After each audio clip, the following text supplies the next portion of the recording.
coming to a bit of an end of an era because I'm shortly going to be changing my Land Rover Discovery 3 for something else.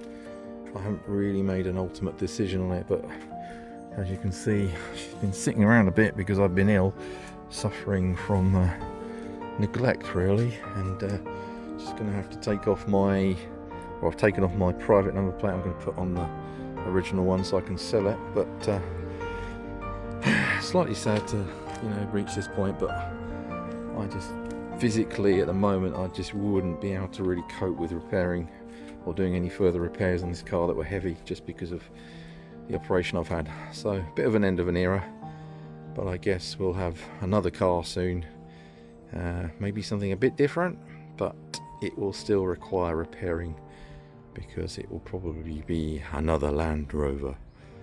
Watch this space.